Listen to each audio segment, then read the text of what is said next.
사람 앞에 높임을 받으려 하는 자는 주님을 모셔드리지 못하게 될 것입니다. 주님을 믿는다고 하면서 사람들에게 높임을 받으려고 하는 자는 주님을 섬기는 특권을 상실하게 될 것입니다. 마태복음 6장, 또 너희가 기도할 때 외식하는 자와 같이 되지 말라. 저희는 사람에게 보이려고 회당과 큰 거리 어귀에 서서 기도하기를 좋아하느니라. 내가 진실로 너희에게 이르노니 저희는 자기 상을 이미 받았느니라. 자기 상이 있다는 거예요. 사람마다 뭔 행동을 했을 때 뿌듯하단 말이에요. 내가 내 상을 받은 겁니다. 그죠? 그래서 그렇게 우리가 다른 사람에게 보이려고 하는, 자기가 영광을 받으려고 하는 그런 자는 자기의 상을 이미 받게 되고 하늘로부터 주는 주님의 상을 받지 못하게 된다 하고 주님께서 말씀하신 겁니다. 에베소 5장, 그러므로 사랑을 입은 자녀같이 너희는 하나님을 본받는 자가 되고 그리스도께서 너희를 사랑하신 것 같이 너희도 사랑 가운데서 행하라. 그는 우리를 위하여 자신을 버리사 향기로운 제물과 생축으로 하나님께 드리셨느니라. 음행과 온갖 더러운 것과 탐욕은 너희 중에서 그 이름이라도 부르지 말라. 이는 성도의 마땅한 바니라. 누추함과 어리석은 말이나 희롱의 말이 마땅치 아니하니 돌이켜 감사하는 말을 하라. 제가 이게 참 어렵습니다. 제가 며칠 전에도 저희 집사람한테서 꾸중을 들었어요.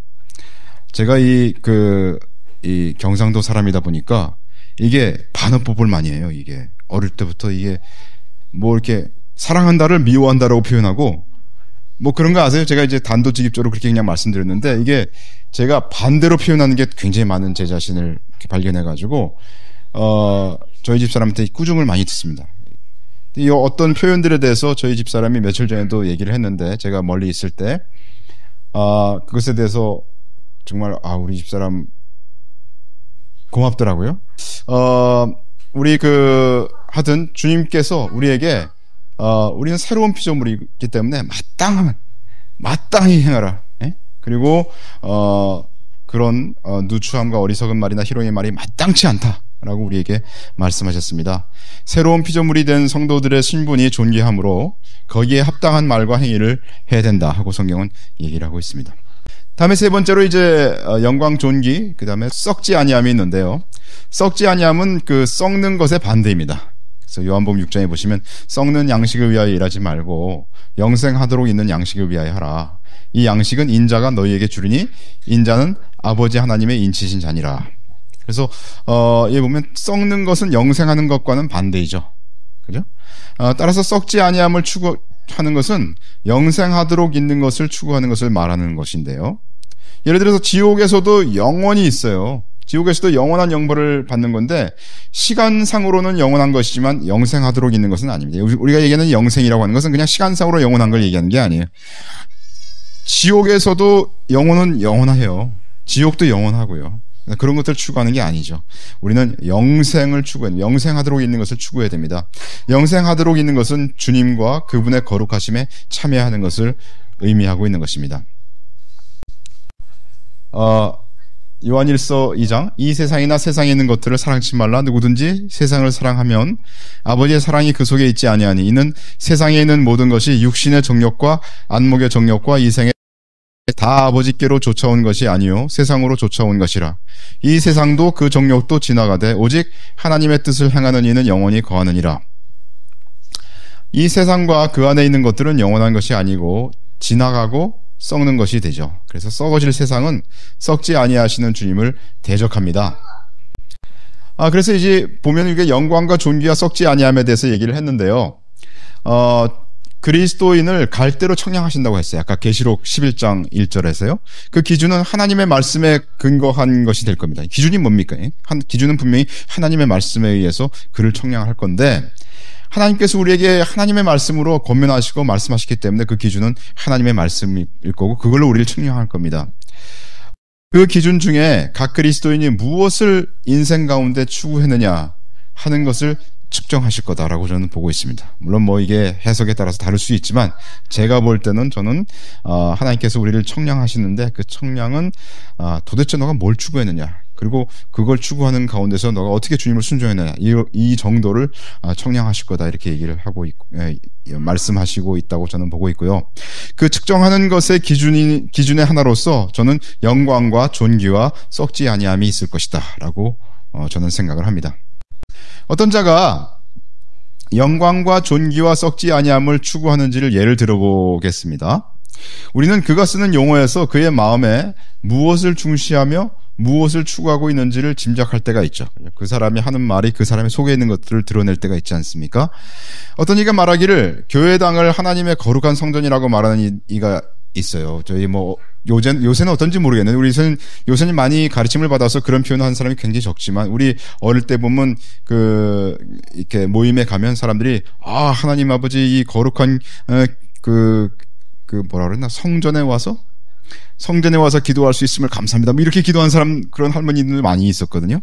그는 기도할 때 거룩한 하나님의 성전에 나와서 예배할 수 있도록 하신 것을 감사합니다라고 기도했다고 합시다. 그러면 그는 과연 뭘 추구하고 있는 사람일까요?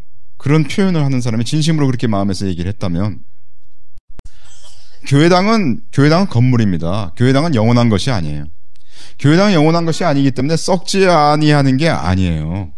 그렇잖아요. 그러니까 이 장소가 거룩하다고 생각하는 사람은 이 땅의 사상을 두고 있는 사람이에요. 이 땅의 가치를 두고 있는 사람이에요. 썩지 아니함의 가치를 두고 있는 사람이 아니에요.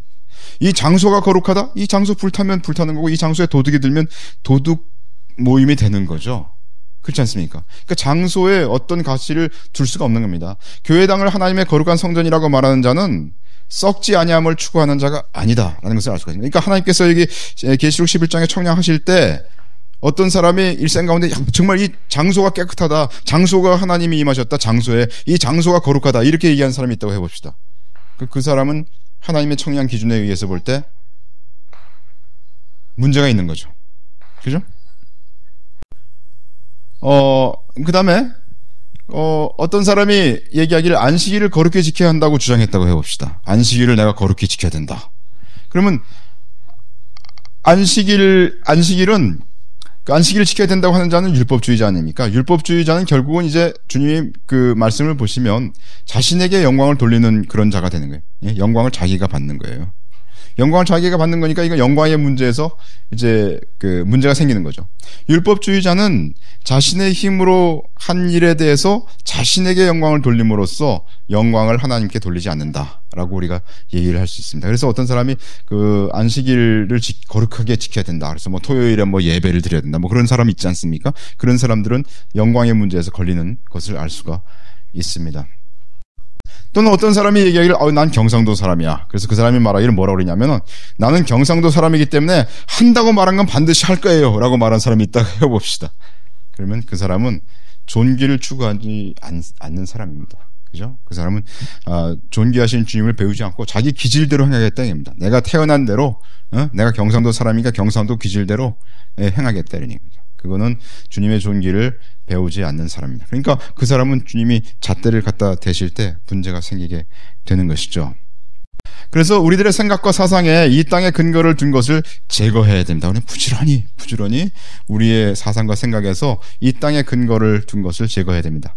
갈대 청량은 하나님의 기준에 의해서 어떤 그리스도인이 어디까지 이르렀는지를 알아볼 것입니다.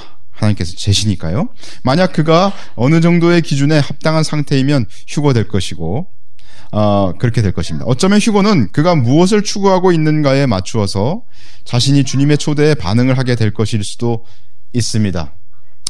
이게 무슨 말이냐면 휴거는 주님이 각 사람을 다 부를지도 몰라요. 잘은 모르겠지만 가자 이제 휴거 될 때가 됐다 불렀는데 사람이 땅 바라보니까 나는 아직도 할 게 많아요 땅에서 내 이거 저거 해야 되는데 못 갑니다. 이렇게 얘기하는 사람은 휴거되지 못한다는 거죠.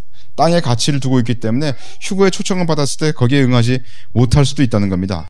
예를 들어 우리가 창세기 19장을 보시면 롯이 나가서 그 딸들과 정혼한 사위들에게 고하여 이르되 여호와께서 이 성을 멸하실 터이니 너희는 일어나 이곳에서 떠나라 하되 그 사위들이 농담으로 여겼더라. 이렇게 되어 있지 않습니까? 롯의 사위들이 장인 어른의 말에 귀 기울이지 않고 그 말을 단지 조소와 건성으로만 대하였음을 나타내주고 있습니다. 이는 그들에게 구원의 메시지를 들을 줄 아는 영적 귀가 없었던 탓인데 이처럼 생명의 복음은 노아 홍수 때에도 소돔 고모라 때에도 그리고 말세에 고통하는 때인 오늘날에도 그것은 들을 귀 있는 자들의 것이다 라고 주석에 나와 있어요. 그래서 결국 말하자면 롯의 사위들은 휴거의 초청은 받았을 때 휴거되지 못했어요. 왜? 그 사상이 땅에 있었기 때문에 영광과 존귀가 썩지 아니함을 추구하지 않았기 때문에 그들은 휴거에 응하지 못했습니다. 그날 롯이 지체함에 그 사람들이 롯의 손과 그 아내의 손과 두 딸의 손을 잡아 인도하여 성 밖에 두니 여호와께서 그에게 인자를 더하심이었더라. 본래 재물에 욕심이 많았던 그로서는 죽음 앞에서도 자신의 재산을 다 놓고 간다는 것이 못내 아쉬워서 머뭇거렸을 것이다. 이러한 그의 태도는 하나님의 명령에 즉각적으로 순종하였던 노아나 아브라함과는 좋은 대조를 이룬다. 이렇게 주석에 나와 있는데요. 여하튼 롯은 제가 볼 때 겨우 휴거된 경우라고 우리가 볼 수가 있습니다. 그죠? 예. 아브라함과는 좀 다른 겨우 휴거된 경우라고 볼 수가 있겠습니다. 근데 롯의 아내가 있지 않습니까? 롯의 아내는 뒤를 돌아본 거로 소금 기둥이 되었더라 이렇게 되어 있는데요.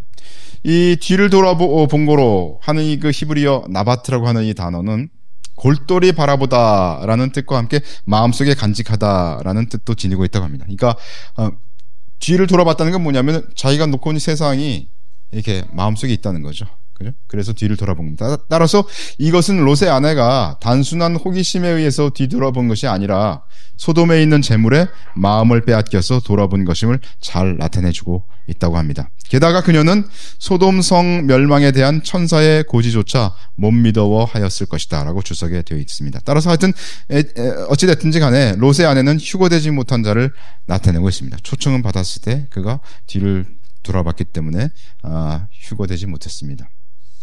근데 우리 계시록 14장에 보시면 이제 첫 번째 휴거된 14만 4천인이 이제 나오는데, 물론 이건 제가 해석하는 것이기 때문에 충분히 틀릴 수 있다고 다시 한번 말씀드립니다. 계시록 14장 4절, 이 사람들은 여자로 더불어 더럽히지 아니하고 정절이 있는 자라 어린 양이 어디로 인도하든지 따라가는 자며 사람 가운데서 구속을 받아 처음 익은 열매로 하나님과 어린 양에게 속한 자들이니 그 입에 거짓말이 없고 흠이 없는 자들이더라. 이렇게 이 사람들에 대한 묘사가 나와 있는데요.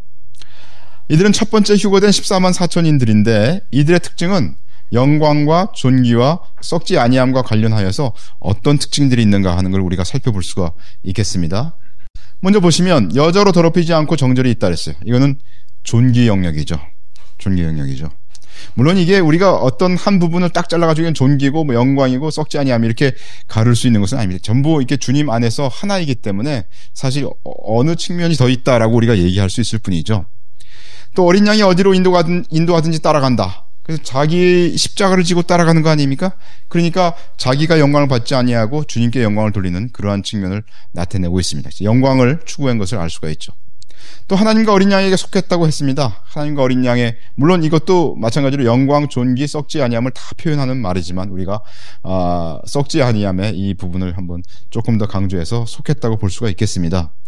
그다음에 그들은 그 입에 거짓말이 없고 흠이 없다 그랬어요. 이 부분은 존귀 영역에 좀 더 가깝습니다. 그래서 이 그 첫 번째 휴거된 14만 4천인을 봤을 때 영광과 존귀와 썩지 아니함을 추구하는 그런 자들이었다 하는 것을 우리가 알 수 있고요. 이 반대되는 어떤 자신이 영광을 받는다든가 또는 존귀치 못한 어떤 삶을 추구했다든가 또는 썩는 것에 가치를 뒀다든가 하는 표현이 그들에게 전혀 없는 것을 여러분들이 알 수가 있는 겁니다.